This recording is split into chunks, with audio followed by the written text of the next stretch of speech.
नवरात्रि का उपवास और भूखी सास। सास ने पकड़ ली थी नवरात्रि के उपवास रखने की जिद। 9 माताओं के लिए 9 दिन व्रत रखूंगी। मैया की भक्ति में शक्ति है। मैया हमारे परिवार को अपना आशीर्वाद जरूर देंगी। लेकिन अपना शरीर तो देखिए माँ जी, आपका एक पाँव घर में रहता है और एक पाँव डॉक्टर के यहाँ। फिर से बीमार हो गई तो जय माता दी के साथ राम नाम सत्य भी। अरे राम राम राम, कैसी बातें कर रही हो बहू। राम नाम सत्य हो मेरे दुश्मनों का। मुझे व्रत रखने से मत रोको बहू। वरना देवी माँ नाराज हो जाएंगी। नहीं, तुम्हारी सासु माँ नाराज हो जाएंगी। अरे पर माँ, भूखे क्यों रहना है? देवी माँ थोड़ी ना चाहती होंगी कि उनके भक्त भूखे रहें। और आपकी तो सारी मनोकामना पूरी हो चुकी है ना माँ। लालच है बेटा, लालच बुढ़ापे में भी खत्म नहीं होती। अरे तुम चुप करो जी। तुम्हारी भी उम्र है भक्ति भाव करने की। ज्यादा बड़बड़ की ना तो तुमसे भी उपवास रखवा लूंगी। हाँ। अरे रौद्र रूप की उदाहरण कर रही हो मेरी माँ। रख लो व्रत। ठीक है माँ, बस अपनी हेल्थ का ध्यान रखना। अरे उसकी चिंता तुम मत करो बेटा। मैंने टीवी पे देख लिया है कि व्रत में क्या क्या खाने से शरीर में कमजोरी नहीं होती। अच्छा ही है, वरना ऐसा ना हो कि 9 दिन के बाद तुम मैया के द्वार की जगह सीधा हरिद्वार। अरे तुम मुझे हरिद्वार क्यों भेजना चाहते हो? क्योंकि अब तुम्हें मायके तो भेजने से रहा। बाबूजी, क्यों माँ को परेशान करते रहते हो? अच्छा माँ, ये बता दो कि आपको व्रत में खाने के लिए क्या क्या चाहिए होगा। सास के सामने सब हार जाते हैं। माँ के कहे सामान को बेटा लेकर आता है। नवरात्रि का पहला दिन है। नाश्ता कर लो, स्वस्थ रहो, मस्त रहो। मेरा व्रत से ध्यान भंग मत करो। अच्छा ठीक है ठीक है। भूख लगेगी तो मेरी तरफ मत देखना। आई बड़ी। तुम कोई खाना हो जो तुमको देखूंगी। आए बड़े। माँ जी, ये लीजिए आपका फरियाली मिक्सचर। इससे व्रत नहीं टूटेगा। अरे इतना सा? दिन भर भूखी रहने वाली हूँ, थोड़ा तो और ला दे। पर ये सब तो सपोर्ट के लिए होता है ना माँ जी, पेट भर के थोड़ी ना खाना होता है। करवा चौथ का व्रत नहीं रख रही हूँ जो कुछ ना खाऊं पीऊं। हाँ यार, ये तो मैंने सोचा ही नहीं। तुम इतने सारे व्रत रखती हो तो मेरे लिए करवा चौथ का व्रत क्यों नहीं रखती? अरे जुबान पे तुम्हारा नाम न रखूं, व्रत क्या खाक रखूंगी तुम्हारे लिए। माँ के कहने पर बहू और भी फरियाली ले आती है, जिसे खाकर माँ डकार मारती है। इतनी जोर से डकारोगी तो दुर्गा मैया भी डर जाएंगी। तुमने तो उनके शेर से भी तेज आवाज निकाल दी। अरे शेर के जैसा पंजाबी मारती हूं मैं, देखना चाहोगे? तुम्हें पता है ना, व्रत रखते समय हिंसा वाली बातों से, विचारों से और बुरी चीजों से दूर रहना चाहिए। सही कहा। बुरी चीजों से दूर रहना चाहिए।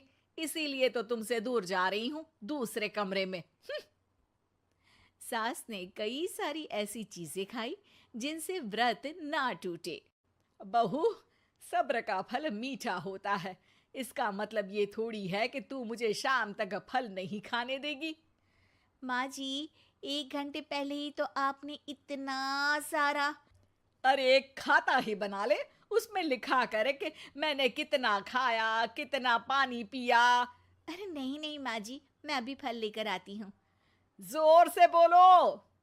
नहीं माँ जी, मैं फल लेकर आती हूँ। अरे ये नहीं, जोर से बोलो, जय माता दी। सासू माँ एक साथ बहुत सारे फल खा लेती है। माँ जी, इतनी जोर से मैं डर गई। अरे भक्ति की शक्ति की पुकार है। पुकार नहीं, डकार है। हाँ हाँ ठीक है ठीक है। चिप्स और लेकर आना जरा, उससे भी व्रत नहीं टूटता। माँ जी, आज ही सब खत्म हो जाएगा, नाश्ते का ही टाइम है। अरे ठीक है ना बेटा, मैं अब कुछ खाऊंगी ही नहीं, तुझे इतनी तकलीफ है तो। नहीं नहीं माँ जी, मेरा मतलब था कि उपवास में सिर्फ इतना खाना चाहिए जितना शरीर के लिए सही रहे। स्वाद के लिए खाने से तो अच्छा है कि उपवास ही मत रखो। माता जी की कृपा तो वैसे भी बनी ही रहती है। अरे वाह बहू वाह, एक ढोलक और हारमोनियम भी लेकर आना और प्रवचन करने लग जा। श्री श्री 108 बहु ईश्वरी माता। माँ जी, मैं आपके लिए चिप्स लेकर आती हूँ। बहू की सही सलाह को भी सास नजरअंदाज कर देती है।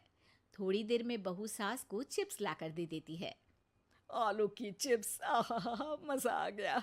आलू किसी भी सब्जी में चला जाता है। आलू पनीर, आलू पालक, आलू टमाटर, आलू भिंडी और तो और पराठे में भी चला जाता है। वैसे ही इंसान को भी हर स्थिति में आलू जैसा होना चाहिए।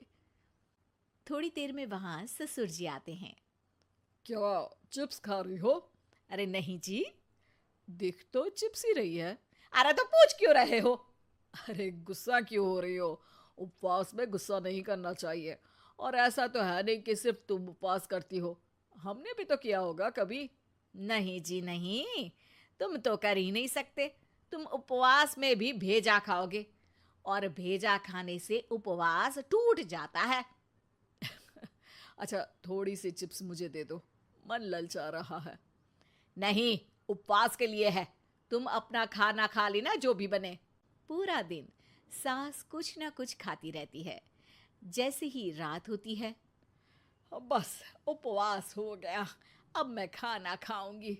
जो दिन भर से खा रही थी उसको क्या बोलते हैं? बाबूजी क्यों माँ को परेशान करते रहते हो?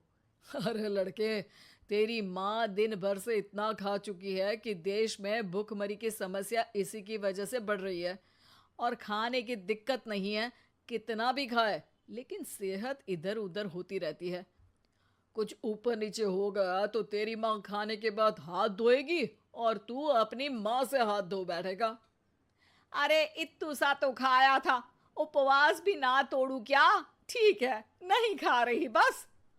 अरे बहू तुम ही बताओ, ये इत्तू सा मतलब कितना खाया है इसने? ना जी ना, मैं कुछ नहीं बोलूंगी। खाना दे रहे हो या नहीं, या 9 दिन बिना जल के उपवास रख लूं? देने के लिए धमकी अच्छी है, सुनने में भी डरावनी लग रही है। पर जैसे तुम्हारी जुबान में स्वाद का खून लगा है ना, तुम भूखी नहीं रह पाओगी। मैं कसम खाती हूँ जी। अरे देखो, कसम भी खाओगी तुम। अरे कुछ और दे दो इसको खाने को। ये ले, दाल चावल खा ले बस। डॉक्टर भी कहते थे कि माँ को आए दिन पेट से जुड़ी समस्या रहती है। बस इसी के लिए घर वाले पहले उन्हें उपवास नहीं करने दे रहे थे, लेकिन जब उपवास करने दिया तो माँ ने इतना फरियाली खाया कि घर वालों की चिंता बढ़ा दी। और जैसा कि घर वालों को डर था, अगले दिन उनकी तबीयत खराब भी हो गई। डॉक्टर को बुलाना पड़ा। अरे जितनी बार आप बीमार होते हो उस हिसाब से तो मुझे एक क्लिनिक आपके घर में ही खोल लेना चाहिए। या फिर क्लिनिक में ही इनका एक अलग कमरा बनवा देते हैं डॉक्टर साहब। बाबूजी, पिताजी, मेरे जनक, क्यों हमेशा मजाक करते रहते हो? डॉक्टर साहब, माँ का पेट खराब है। क्या खाया था? जो मिला जो दिखा सब कुछ। अरे बस भी करो जी। बस तो तुमको करना था खाते वक्त। देखिए, खाना अच्छी बात है और उपवास भी आदमी को रखते रहना चाहिए, लेकिन तब जब शरीर लायक हो। पहले दिन ही बीमार हो गई तो 8 दिन कैसे होगा? आप व्रत मत रखो और खाने पीने पे ध्यान दो। मैं गोलियां दे रहा हूँ। आप भी कुछ खाने को ही दे रहे हो? हाँ, इससे जल्दी ठीक हो जाएंगी। समझ गई हैं आप? अब तो ठीक ही होना है ना मुझे। जोर से बोलो। जय माता दी। जय माता दी। जय माता दी। नई किराएदारनी। एक काम करना नहीं आता तुम्हें? सारे घर में धूल हो रही है, कभी सफाई भी कर लिया करो। यहाँ पूरा दिन लगकर दोनों बाप बेटे का काम करो, साथ में ताने भी सुनो। जब मैं बोलती हूँ कि ऊपर वाले पोर्शन में किराएदार रख लो, अरे सफाई भी रहेगी, पैसे भी आएंगे, तब तो किसी को मेरी बात सुननी नहीं होती। हो गया टैप रिकॉर्डर शुरू। ये कहते हुए राज घर से बाहर निकल जाता है, जिसके बाद शिविन अपने कमरे से निकलकर नेहा के पास आता है। क्या यार मम्मी, कितनी बार बोला है टाइम से उठा दिया करो, हो गया ना मैं कॉलेज के लिए लेट। दुनिया की सारे गधे घोड़े बेचकर तो तू सोता है, पता भी चलता है तुझे कि मैं कितनी बार उठाने आती हूँ। बस दोनों बाप बेटों को घर से निकलते हुए लेट होने की फिक्र है, वापस आते हुए कितना भी लेट हो जाए कोई फिक्र नहीं। ओहो मम्मी, ओवर एक्टिंग मत किया करो। माँ की बातें अब ओवर एक्टिंग ही तो लगेगी ना, मेरी तो कोई फीलिंग्स ही नहीं है। क्या करूं, मर जाऊं क्या मैं? ओफो मम्मी, जा रहा हूं मैं, बाय। शिविन चला जाता है और नेहा बेचारी किलस्ती अपने घर के कामों में लग जाती है। इसी तरह चलती है नेहा की जिंदगी, जिसमें उसकी ज्यादा बोलने वाली आदत की वजह से उसका पति और बेटा उसकी फीलिंग्स की कदर किए बिना हमेशा उससे दूर भागते रहते हैं। पूरा दिन घर में अकेले रहो और जब पति या बेटे से बात करने जाओ तो उनके नखरे अलग। अब मुझे ही कोई अच्छा किराएदार ढूंढना पड़ेगा। इसी के साथ नेहा किराएदार की खोज शुरू कर देती है, जिसके कुछ महीनों बाद दूसरे शहर से यहाँ पढ़ने के लिए आई निम्मी घर ढूंढते हुए नेहा के पास आती है और वो उसे किराए पर रख लेती है। अगली सुबह हमेशा की तरह राज और शिविन अपनी जल्दी में होते हैं कि निम्मी वहां आ जाती है। दीदी, थोड़ी चीनी मिलेगी, वो कल ना राशन लाने का समय ही नहीं मिला। निम्मी को देखते ही दोनों बाप बेटे की जल्दी वहीं खत्म हो जाती है और वो निम्मी को इम्प्रेस करने की रेस में भागने लगते हैं। अरे मम्मी को क्यों परेशान करना, मैं हूं ना। अरे तूने आज तक अभी किचन की शक्ल भी देखी है? रुको, मैं लेकर आता हूँ। चीनी का डिब्बा कौन सा है और कहाँ रखा है वो तो पता नहीं है दोनों को, फिर चीनी के अपने मुंह से निकलने जा रहे हो किचन में। अरे मैं तो बस तुम्हारी मदद करने के लिए बोल रहा था। है क्या? मदद? और वो भी तुम करोगे? सच में? अरे कोई तो सच बताओ, सुबह सुबह दोनों बाप बेटे कोई सूखा नशा करके तो नहीं आ गए ना? अरे कैसी बेकार की बातें करती हो मम्मी। अरे जब कौवा अचानक हंस की चाल चलने लगेगा तो शक होना तो लाजमी है ना। घर का ऐसा माहौल देख निम्मी वहां से जाने ही लगती है कि राज उसे रोक लेता है। अरे आपने चीनी तो ली ही नहीं? इट्स ओके भैया, मैं आज बिना चाय की ही कॉलेज चली जाऊंगी। जहां एक तरफ भैया सुन राज का दिल टूट जाता है, वहीं कॉलेज सुन शिविन खुश हो जाता है। वैसे आप कौन से कॉलेज में हो? इस पर निम्मी जवाब देने ही वाली होती है, लेकिन नेहा टोकते हुए बीच में बोल पड़ती है। अब दोनों को देर नहीं हो रही। हद है इनसे भी, कहीं बात बनने ही नहीं देंगे मेरी तो। अरे जा रहे, अब यहाँ बचाई क्या है? इस पर निम्मे के पीछे पीछे शिविन कॉलेज की तरफ और राज ऑफिस चला जाता है। इसी तरह दिन बीतने लगते हैं, जिसमें अब सुबह जल्दी जाना और शाम लेट आने का सिलसिला सुबह लेट जाना और शाम जल्दी आने में बदल जाता है। एक शाम वो दोनों समय से पहले ही घर वापस आ जाते हैं, जिन्हें देख नेहा हैरान रह जाती है। हाय मेरे रब्बा, अरे पहले घर जल्दी आना शुरू कर दिया और आज तो उससे भी जल्दी। कहीं मैं कोई सपना तो नहीं देख रही? मतलब अब क्या हम अपने घर भी जल्दी वापस नहीं आ सकते? अरे घर तो कितने सालों से तुम्हारा ही है, पर लगता है कि अपना ही है, इस बात का एहसास अब हुआ है। वो सब ठीक है मम्मी, निम्मी कहाँ है? जरा उसे बर्थडे विश तो कर दूं। अरे वाह रे, आज तक तो अपनी माँ का बर्थडे तुझे याद नहीं रहा, उसका बहुत याद है। वो तो मुझे पापा ने याद दिलाया है। हैं? अरे क्या बोल रहे हो तुम झूठे? नहीं बेबी, देखो मुझे तो तुम्हारा बर्थडे भी याद नहीं रहता, तो उसका कहाँ से याद रहेगा मुझे? तौबा, मैंने तो किराएदार रखकर अपने ही पैर पर कुल्हाड़ी मार ली। बेटा तो बेटा, यहाँ तो बाप भी किसी से कम नहीं है। इतनी देर में निम्मी भी घर वापस आ जाती है, जिसे देखते ही शिविन हैप्पी बर्थडे गीत गाता हुआ उसके पास चला जाता है। हैप्पी बर्थडे निम्मी। बताओ आज क्या चाहिए तुम्हें? हाँ हाँ, मांग लो ना इसकी जान। अरे नहीं नहीं, मुझे कुछ नहीं चाहिए, बल्कि मैं तो आज आप लोगों को कुछ देने आई हूँ। क्या क्या देने आई हो? निम्मी अपनी बैग में से मिठाई का डिब्बा और शादी का कार्ड निकालती है। ये मेरी शादी का कार्ड और मिठाई। आप सबको मेरी शादी में ज़रूर आना है और इसी खुशी में मिठाई खाइए। निम्मी की बात सुनकर जहां शिवीन और राज शौक में आ जाते हैं, वहीं नेहा हंसने लगती है। दिल के अरमां आंसुओं में बह गए। नेहा की बात से कंफ्यूज्ड निम्मी उससे इसकी वजह पूछती है, जिस पर नेहा अपने पति और बेटे की सारी करामातें उसे बताती है। आई कांट बिलीव आपको मैंने भैया बोला, और शिविन तुम्हें तो मैं हमेशा छोटे भाई की तरह समझती हूँ, लेकिन कहते हैं ना, man will be always man. लेकिन आज से ये विमेन सेम नहीं रहेगी इनके लिए। फिर क्या, बाप बेटे आगे आगे और नेहा झाड़ू लेकर उनके पीछे पीछे। नई पड़ोसन। प्यार और दोस्ती के बीच का जो रिश्ता होता है ना, वैसा ही कुछ रिश्ता है शर्मा जी का अपनी पड़ोसन बबीता भाभी से।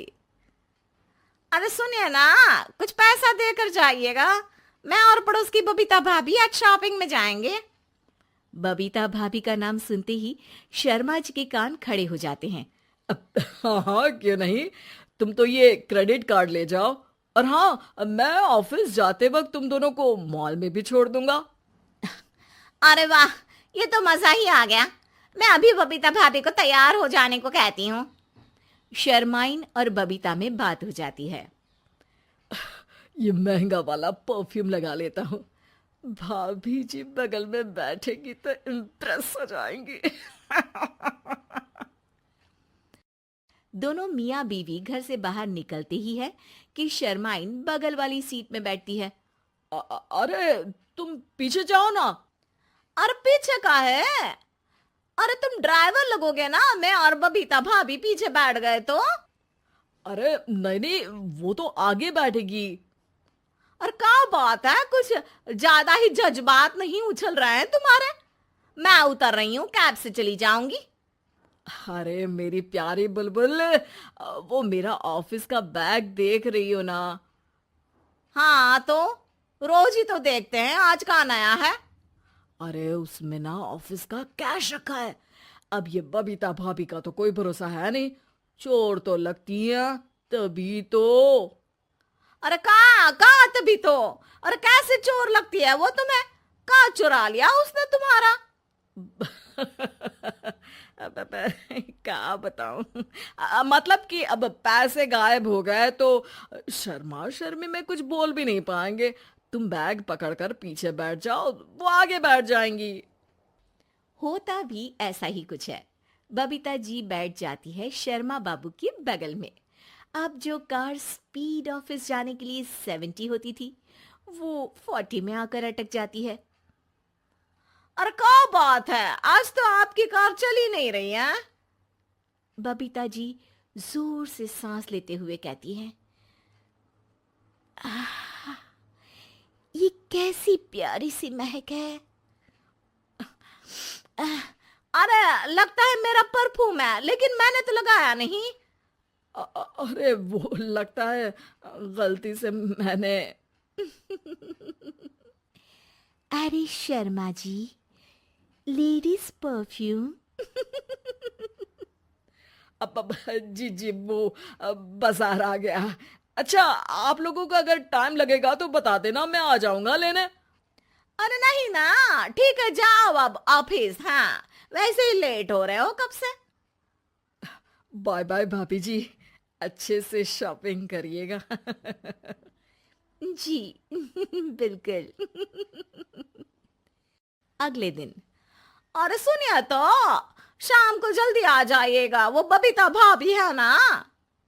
अब कौन बबीता भाभी? याद नहीं आ रहा। अरे वही वाली जिसके साथ आपने हमें मार्केट में छोड़ा था, याद नहीं का? अरे कौन वो पतली लंबी काले काले बालों वाली हिरण जैसी आंखों वाली, वही ना? अरे याद नहीं आ रही अच्छे से। वाह जी वाह, अरे और कितना याद रखोगे? उन लोगों के घर हमारा आज रात का खाना है, टाइम से आ जाना।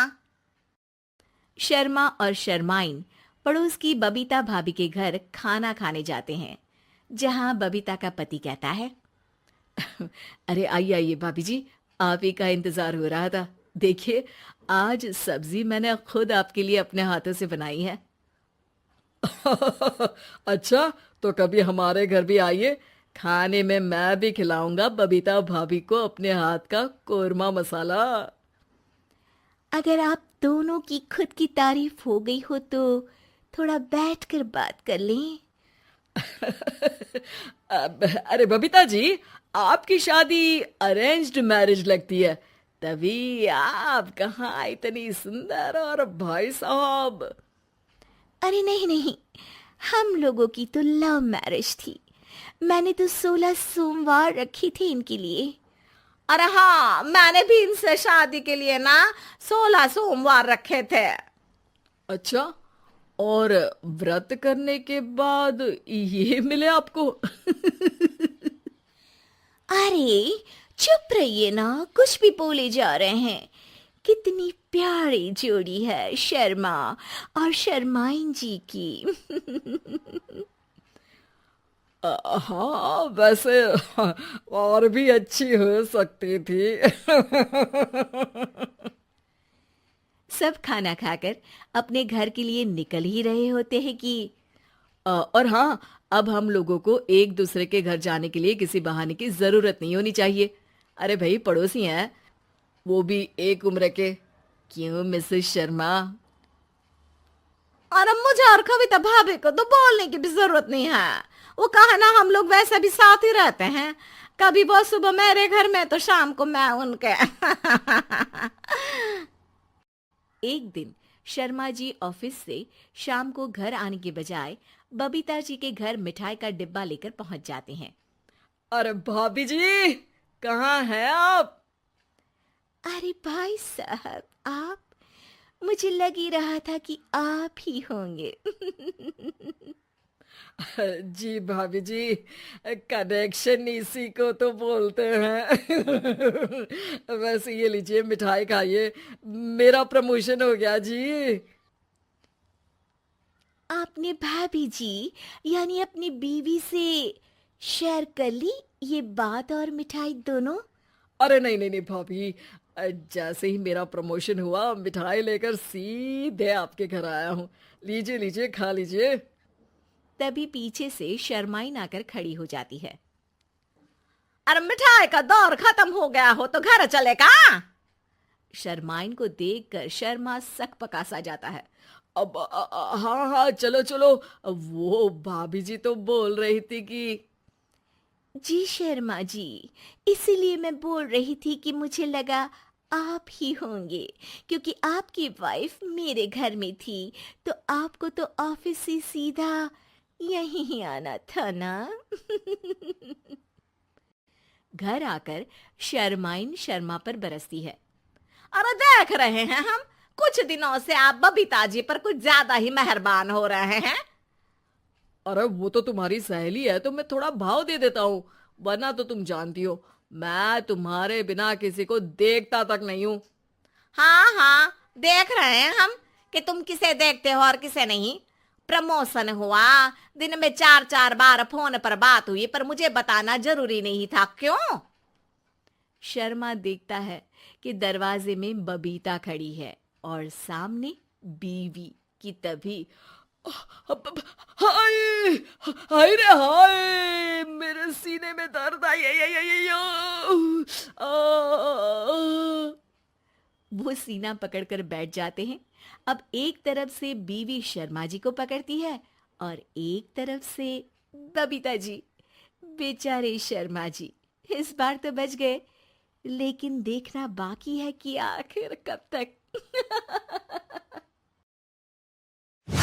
यमुनानगर में सीता अपने बेटे कुशल के साथ रहती थी। बेटे कुशल के बड़े हो जाने पर वो उसकी शादी पास ही के गांव की एक लड़की खुशी से करवा देती है। बहू, तू जैसी खूबसूरत बहू तो इस पूरी सोसाइटी में किसी की नहीं। बस अब तू इस घर की सारी जिम्मेदारी उठा ले तो मेरी चिंता खत्म। ये ले इस घर की चाबी, अब से ये तेरे हवाले। माँ जी, आप चिंता मत कीजिए, मैं इस घर का पूरा ध्यान रखूंगी।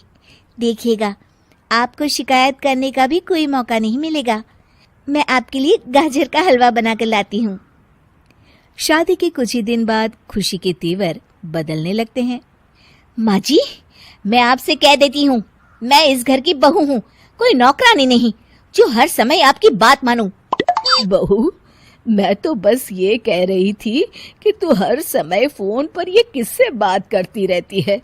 हर समय तेरा फोन बिजी आता है। ये बात कुशल को पसंद नहीं बेटा। हाँ हाँ, मेरी तो हर बात सबको बुरी ही लगती है।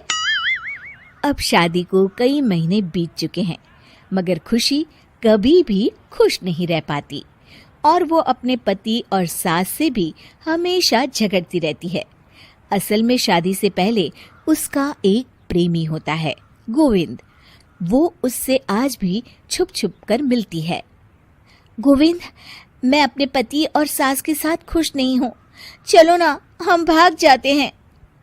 तुम एक काम करो, घर से सारा कीमती सामान ले आओ, उसके बाद मौका देखकर हम भाग जाएंगे। खुशी के पति और सास उसे बहुत प्यार करते हैं, मगर खुशी फिर भी उन्हें धोखा देती है और धीरे धीरे अपने घर से कीमती सामान को चोरी करके गोविंद को देने लगती है।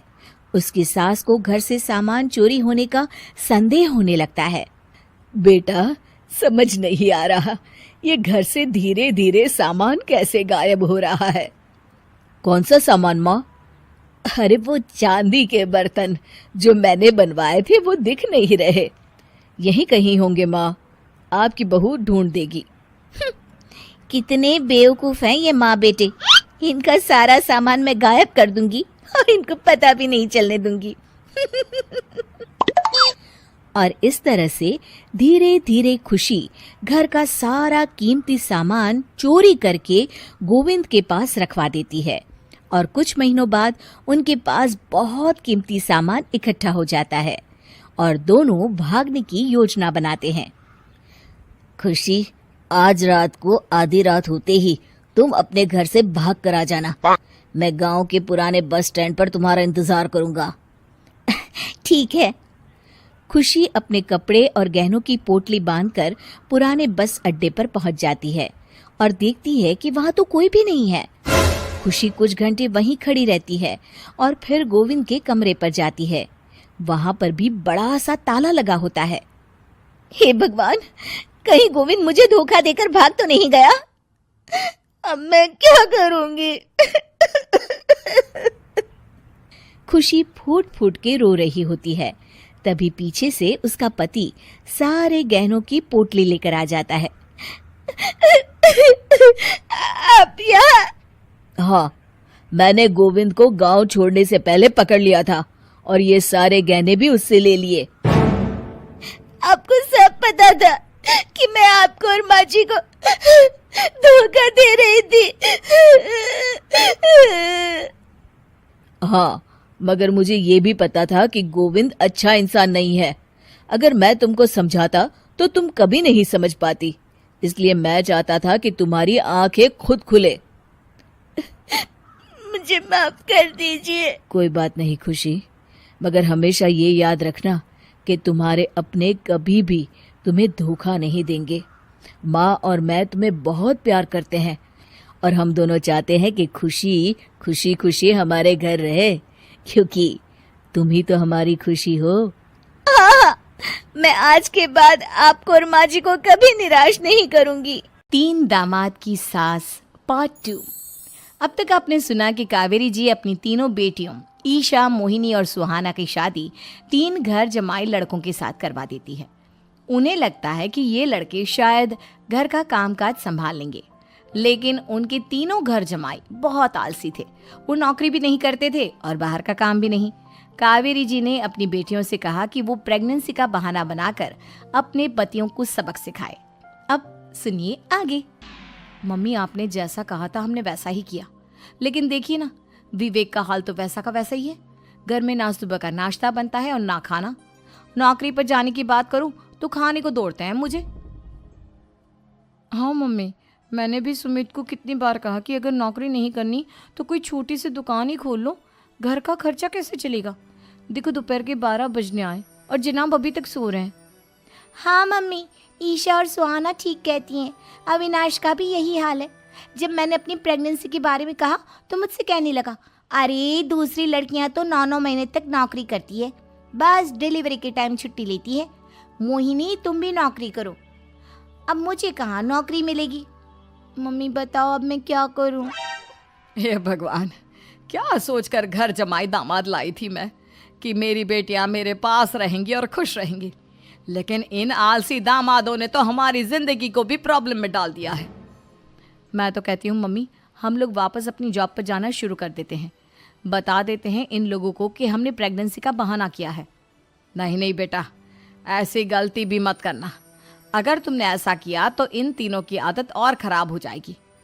अरे आज नहीं तो कल कभी तो तुम प्रेग्नेंट होगी, तब वापस यही प्रॉब्लम आएगी। तब क्या करोगी तुम तीनों? हाँ मम्मी, आपकी बात तो बिल्कुल सही है। इन लोगों को तो सुधारना ही पड़ेगा। लेकिन कैसे? अपने बच्चों के आने की खबर सुनकर भी इन लोगों पर कोई असर नहीं हो रहा। पैसे कमाने के लिए घर से बाहर निकलना ही नहीं चाहते ये तीनों। अब मेरे दिमाग में एक प्लान आया है। तुम तीनों चिंता मत करो, उन तीनों को बुलाओ, फिर मैं बात करती हूँ। थोड़ी देर बाद कावेरी जी अपने तीनों दामादों को सामने बुलाकर अपनी बात कहना शुरू करती हैं। अविनाश, सुमित और विवेक, देखो बेटा, मैं ना तुम तीनों से बड़ा प्यार करती हूँ, इसीलिए तो तुम्हें घर जमाई बना कर रखा है मैंने। अरे मम्मी जी, सीधे सीधे कहिए ना, क्या बात है? प्यार तो हम भी आपको बहुत करते हैं। अरे मम्मी जी, आपकी इज्जत भी बहुत करते हैं। अरे भाई, आपके जैसी सास और कमाने वाली बीवी सबको मिलती है क्या? हाँ मम्मी, विवेक और सुमित ठीक कह रहे हैं। आपकी बेटी से शादी करके मेरी तो ज़िंदगी ही अच्छी हो गई है। जानती हूँ मैं, और ये भी जानती हूँ कि तुम तीनों अपने अपनी बीवियों से बहुत प्यार करते हो। बेटा, बात ऐसी है कि हमारे कुल गुरु ने कहा है कि प्रेग्नेंट होने के बाद मेरी तीनों बेटियां शुरू के 4 महीने हमारे गांव में जाकर रहेगी, जहां मेरे चाचा जी रहते हैं। अरे लेकिन क्यों मम्मी, गांव में जाकर रहने की क्या ज़रूरत है इन तीनों को?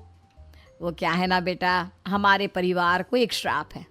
अगर मेरी बेटियों ने यहाँ पर बच्चा पैदा करने की कोशिश की तो उनके बच्चों को कुछ भी हो सकता है।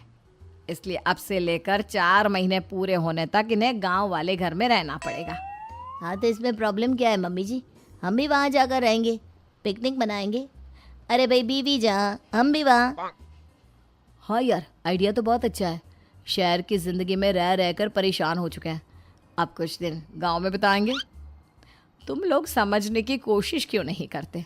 तुम में से कोई भी वहाँ नहीं जा सकता, और मैं यहाँ रहूँगी ना तुम तीनों के साथ। 4 महीने की तो बात है, उसके बाद ये तीनों ही लौट कर आ जाएंगी। ठीक है मम्मी जी, अब हमारे बच्चों का सवाल है तो ये तो करना ही पड़ेगा। कावेरी अपनी तीनों बेटियों को कुछ दिन के लिए घर से बाहर कहीं दूसरे शहर में रहने के लिए भेज देती है। कुछ दिनों के बाद, अरे मम्मी जी, बहुत दिन से पिज्ज़ा नहीं खाया, मंगवाइए ना। क्या बताऊं बेटा, पहले तो बेटियां खर्चा दे देती थी क्योंकि उनकी नौकरी थी, लेकिन अब तो मेरे पास पैसे ही नहीं बचे। थोड़े बहुत पैसे हैं जो बच्चों की डिलीवरी में काम आएंगे। लेकिन मम्मी जी, आपकी बेटियों को वापस आने में तो अभी बहुत वक्त बाकी है। वही सोच सोच कर परेशान हो रही हूँ। सोच रही हूँ कल से दूध भी बंद करवा देती हूँ। अब दूध वाले को देने के लिए पैसे भी तो नहीं है ना। अरे नहीं नहीं मम्मी जी, अगर दूध भी बंद करवा दोगी तो मुझे चाय कहाँ से मिलेगी?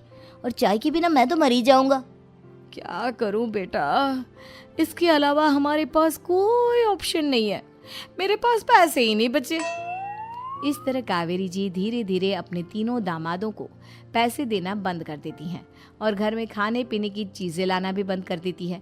अब वो तीनों बुरी तरह से परेशान होने लगे थे और इसलिए एक दिन तीनों प्लान करके घर से बाहर निकलते हैं और बाजार में जाने के बाद, यार अच्छा खाना खाए हुए कितने दिन हो गए, पता नहीं कब अच्छा खाना मिलेगा। हमारी बीवियों के जाने के बाद तो हमारी हालत भिखारियों जैसी हो गई है यार। कुछ भी हो, मुझे तो आज पिज्ज़ा खाना ही खाना है। जेब में 1 रुपया नहीं है और पिज्ज़ा खाएगा, कहाँ से आएंगे पैसे? अरे देख, वहाँ सामने बोर्ड पर क्या लिखा हुआ है, कंप्यूटर पर काम करने के लिए एक आदमी की आवश्यकता है। भाई मैं तो जा रहा हूँ, काम करूँगा और शाम तक पैसे लाकर आराम से पिज्ज़ा खाऊंगा। जा जा, तुझे कोई काम नहीं देने वाला, हम तो घर जा रहे हैं। चल भाई सुमित। सुमित और अविनाश वहाँ से चले जाते हैं और विवेक उस कंप्यूटर शॉप पर सारा दिन काम करके 5,000 रुपये कमा कर घर लौट कर आता है और अपने खाने के लिए अच्छी अच्छी चीज़ें भी लेकर आता है। ये देखकर विवेक और सुमित के दिल में भी कुछ पैसे कमाने की इच्छा जागती है। अरे सुबह सुबह कहाँ चल दिए तुम? मम्मी जी, एक बहुत अच्छी जगह मिली है। कंप्यूटर पर काम करने के 5,000 मिले थे कल मुझे। अगर रोज़ काम करूँगा तो पूरे 40,000 की तनख्वाह। अरे वाह, ये तो बहुत अच्छी बात है दामाद जी, आपको जाना ही चाहिए। सुमित और अविनाश विवेक को इस तरह तरक्की करते देखकर परेशान हो जाते हैं और वो दोनों भी काम की तलाश में निकल पड़ते हैं। धीरे धीरे उन दोनों को भी काम मिल जाता है। अब कावेरी के तीनों दामाद छोटी मोटी नौकरी करके अच्छा पैसा कमाने लगे थे। एक दिन कावेरी उन्हें अपने पास बुलाती है। अरे वाह, विवेक 40,000 कमा लेता है, अविनाश 60,000 और सुमित तुम भी 40,000 के आसपास कमा ही लेते हो। कुल मिलाकर तुम अच्छे खासे पैसे कमा रहे हो बेटा। हाँ मम्मी जी, बहुत मज़ा आता है जब महीने के एंड में मोटी रकम हाथ में आती है। पूछिए मत मम्मी जी, घर में रहकर रोटी बना बना कर और तो जैसा महसूस होने लगा था मुझे तो। हाँ बेटा, तुम तीनों की बात तो बिल्कुल ठीक है। और जानते हो, अब तुम तीनों की पत्नियां भी वापस लौट कर आने वाली है। लेकिन मम्मी जी, अभी तो उन्हें गए सिर्फ 2 महीने हुए हैं। आपने तो कहा था वो 4 महीने के बाद लौट कर आएंगी। ऐसा कुछ नहीं है बेटा, मैं सिर्फ तुम तीनों को सबक सिखाना चाहती थी कि आदमी घर में बैठकर बीवी की कमाई खाता हुआ अच्छा नहीं लगता। इस दुनिया में हर इंसान को मेहनत करनी चाहिए, काम करना चाहिए, चाहे वो औरत हो या आदमी, ताकि अपने परिवार को संभाल सके। कावेरी की बात सुनकर उन तीनों को अपनी गलती का एहसास होता है और कावेरी उन्हें सच बता देती है कि ईशा, सुहाना और मोहिनी शहर में ही कहीं दूसरी जगह रह रहे थे। शाम के वक्त उन तीनों की पत्नियां लौट कर आ जाती है और कावेरी जी का परिवार एक खुशहाल परिवार की तरह